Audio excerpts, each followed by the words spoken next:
Se você encontrasse um demônio capaz de devastar países inteiros, provavelmente ia pensar em como matar essa coisa. Mas em Chainsaw Man, uma criatura dessas é valiosa demais para ser destruída. Porque os demônios são uma das partes mais importantes desse mundo. E governos, guerras e as vidas de milhões de pessoas giram ao redor deles. E depois de entender isso, a sua visão sobre os demônios em Chainsaw Man vai mudar. Uma coisa que eu sempre me perguntei é por que todo mundo nesse mundo trata os demônios com tanta naturalidade? Porque assim, se eu soubesse que todo o medo da humanidade pode se materializar num bicho que tá querendo me matar, nem de casa eu saía. E a resposta para a pergunta de antes é bem simples. Eles sempre estiveram aqui. Ao que tudo indica, os demônios são tão antigos quanto a própria humanidade. Então, em vez de uma sociedade tentando lidar com uma ameaça nova, esse mundo teve milênios e milênios para se adaptar à existência deles. Por causa disso, eles já estão muito integrados à sociedade desse mundo. As pessoas já sabem que eles existem, têm boas práticas para lidar com eles, existem programas que noticiam só coisas de demônios, e uma das profissões mais populares e com mais prestígio nesse mundo é a de caçador de demônios. E já era de se esperar que depois de tanto tempo coexistindo, a humanidade acabaria aprendendo a negociar com essas entidades. Daí nasce a coisa mais importante que existe entre humanos e demônios: os contratos. Imagina que existe uma entidade com poderes sobrenaturais além do que a humanidade consegue fazer. A primeira coisa que veio à cabeça dos humanos foi o medo, e a segunda foi uma pergunta bem capciosa: como eu poderia usar isso ao meu favor? Os demônios não são tão irracionais quanto parecem, então eles estão abertos à negociação. Por meio de pactos, as pessoas podem estabelecer alianças e fazer trocas com os demônios. Você quer riquezas, fama e poder? Uma entidade pode te ajudar a conquistar. Você quer mais força e proteção? Sempre vai ter um ser sobrenatural disposto a te fornecer isso. E os pactos são recursos que a galera usa o tempo todo. Por exemplo, os caçadores de demônios têm uma seção onde vários demônios capturados ficam presos para daí os caçadores poderem fazer pactos com eles. Mas quando você vai firmar um contrato, você percebe que os demônios são careiros pra caramba. Porque qualquer coisinha já te custa uma parte do corpo ou muda pra caramba a sua vida. Na teoria, qualquer pessoa pode fazer um pacto, mas um indivíduo só pode pagar muito pouco para um demônio. Além de que, se você for uma pessoa normal, tem mais chance do demônio querer te mastigar antes de ouvir o que você quer. Então, de algum jeito, ele precisa te respeitar ou ver algum valor em você para resistir esse instinto. Uma pessoa tem uma vida só para colocar em xeque. Então, o que acontece quando você precisa fazer alguma coisa grande, com um demônio forte de verdade? Esse é o tipo de coisa que os países fazem. E o preço que eles podem pagar é assustador.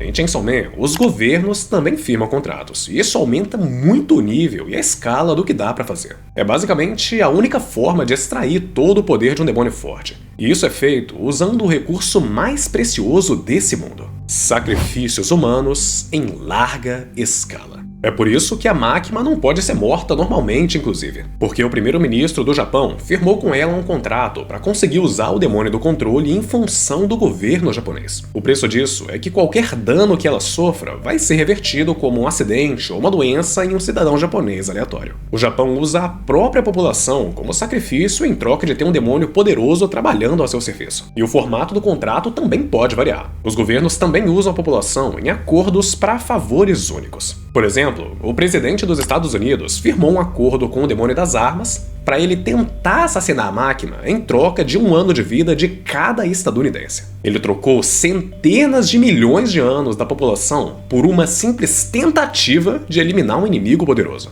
Os países podem fazer pactos tão grandes porque, dentro do contrato, um governo pode usar recursos humanos numa escala que nenhuma pessoa sozinha nunca conseguiria. E você pode estar fazendo parte de uma estatística bem preocupante aqui do Lote Abissal. 92% das pessoas que assistem ao canal não são inscritas, então a chance de você estar compondo esse percentual é bem alta. Então, se você estiver gostando do vídeo, se inscreve e vamos tirar esse número do lugar. Agora voltando? Mas aí que tá. Por que é que os governos dão tanta atenção para os demônios? Por que é que valeria a pena sacrificar a população em um contrato com uma entidade maligna? Eu sempre me perguntei isso quando eu comecei a ler o mangá, porque, tipo, se o intuito de todo mundo é mandar a máquina pra vala, não dá pra só tacar uma bomba atômica onde ela tá? Acontece que a história explica sim o porquê de tudo isso. É porque os demônios são de fato o recurso mais poderoso que existe nesse mundo.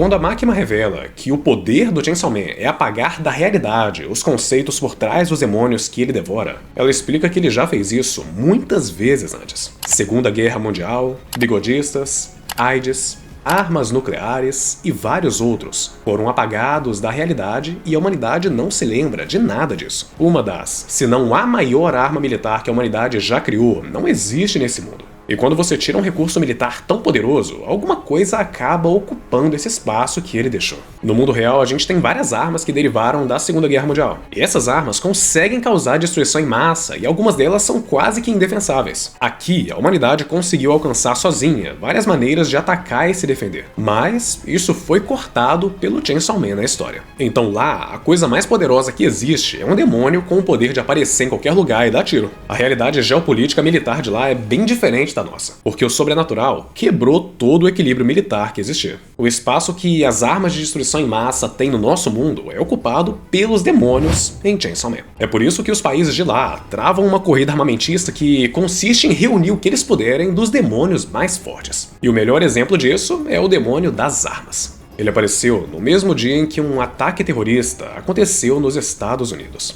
Ele eliminou sozinho 1.200.000 pessoas em apenas 5 minutos. E depois desapareceu. Em algum momento, ele foi derrotado. Então, finalmente, esse monstro que consegue varrer milhões de pessoas do mapa foi eliminado para deixar de ser uma ameaça para a humanidade? Não. Porque quando os governos viram essa criatura derrotada, eles começaram a pensar em como usar todo esse poder. O que fizeram então foi dividir o corpo dele. Então, 28% ficou com a União Soviética, 20% com os Estados Unidos, 11% com a China, 4% com os outros países e os outros 37% ficaram espalhados com demônios aleatórios. Sabe por que ninguém quis acabar de uma vez com um demônio que consegue eliminar milhões de pessoas? É justamente por ele ser tão perigoso. Ele é forte demais para não aproveitar. Então, quando os Estados Unidos mantêm a posse de 20% do corpo dele, é porque eles podem fazer pactos para usar 20% do poder dele. E isso abre um outro ponto perturbador, porque além dos sacrifícios humanos com a população, talvez todos os países estejam fortalecendo de propósito a ameaça dos demônios. Mas é claro que os pactos não são a única forma de extrair o poder demoníaco. Os países fazem isso das formas mais variadas. Os governos de todo o mundo têm as suas respectivas associações de caçadores de demônios. E parece que a dinâmica é bem parecida com a do Japão, com demônios disponíveis para pactos e tudo mais. Alguns governos também trabalham para criar híbridos entre humanos e demônios. É uma forma de extrair muito mais dos poderes deles sem precisar pagar caro como num pacto convencional. Como exatamente eles fazem isso é um mistério. Mas o fato é que, com recursos militares, dá para criar híbridos. Mas aparentemente é bem difícil fazer isso, já que a gente só vê alguns poucos híbridos confirmados como pertencentes a países específicos. Tem a Quanti, que trabalha para o governo chinês, e ela era caçadora antes de virar mercenária. Não dá para saber quando ou como começou a ligação dela com o demônio do arco e flecha, mas o fato é que a China usa ela como recurso militar do mesmo jeito. E tem a Reze, que já é um caso bem mais detalhado. Ela é fruto de um experimento secreto da União Soviética, que inclusive não foi dissolvido no mundo de Chainsaw Man. Lá eles sequestram crianças e usam elas para experimentos que tentam criar armas. Nesse cenário, ela é um recurso militar de valor inestimável, já que ela é a única que o país tem e é a única com aqueles poderes específicos. Enfim, já tá muito claro que quem domina melhor o poder dos demônios consegue criar armas cada vez mais fortes. Então, quando o demônio da bomba aparece no seu território, só eliminar ele é desperdiçar um recurso militar muito precioso, porque ele pode virar a maior arma do país e a melhor personagem da história também. Mas além dos pactos e dos híbridos, a humanidade foi além. Porque agora, os governos passaram a controlar também outra coisa muito mais perigosa. O poder dos demônios cresce se alimentando do medo da humanidade. O demônio das armas não começou a nascer do atentado aos Estados Unidos que aconteceu no passado. Aquilo foi só o estopim para ele aparecer. Mas antes disso, os governos começaram a investir pesado na indústria bélica, comercializando armas de fogo para a população conseguir lidar com os demônios. Acontece que se você acaba vendo chumbo cruzando o céu da sociedade o tempo todo dia, é lógico que o seu medo pelas armas vai aumentar muito. Foi exatamente o que aconteceu. Então, a história do demônio das armas começou. Depois de ele aparecer, foi criada uma lei internacional para limitar muito a produção e circulação de armas de fogo no mundo todo. E na teoria, todo mundo aderiu. Mas todos continuaram fabricando armas secretamente. Porque menos armas significam menos medo. significa um demônio das armas mais fraco. E o problema é que, se o seu país tem um pedaço dele, talvez você não queira que ele fique fraco demais. Então, é nessa pegada que toda a dinâmica geopolítica desse mundo acaba tendo que se adaptar à existência dessas entidades. Outra coisa que os governos também sabem é que o Chainsaw Man é muito temido no inferno. Apesar de os demônios não revelarem o porquê, eles falam sobre a influência dele. Então por isso que a União Soviética manda a maior arma nacional só pra roubar o coração dele. Porque eles sabem que ele é uma peça extremamente importante. E é por essas e outras que Chainsaw Man prende tanto a nossa atenção. Porque o Fujimoto pensou de verdade em como fazer o mundo real coexistir e se adaptar aos demônios. É bem diferente de outras obras onde o elemento sobrenatural é só jogado no nosso mundo e todas as implicações disso ficam escondidas ou existe uma desculpinha meia boca. Ao mesmo tempo em que Chainsaw Man construiu um mundo onde os demônios são uma ameaça que você consegue sentir de verdade, a obra também criou um mundo rico que é construído ao redor deles e precisa que eles existam. E se você chegou até aqui, faz o padrão, deixa o like, hypa o vídeo e se inscreve se você ainda não tiver inscrito. Além disso, se tiver alguma coisa que você discordou do vídeo, algo nesse sentido, pode ficar à vontade para falar nos comentários. Além de que, se vocês tiverem sugestões, eu também leio todas e tudo é levado em consideração para a produção aqui. E experimenta também clicar em algum desses vídeos que tá aparecendo aí do lado, porque você pode gostar bastante do conteúdo dele também. Então, a gente se vê daqui a alguns segundos. Tenha um bom dia, uma boa tarde e uma boa noite. Valeu!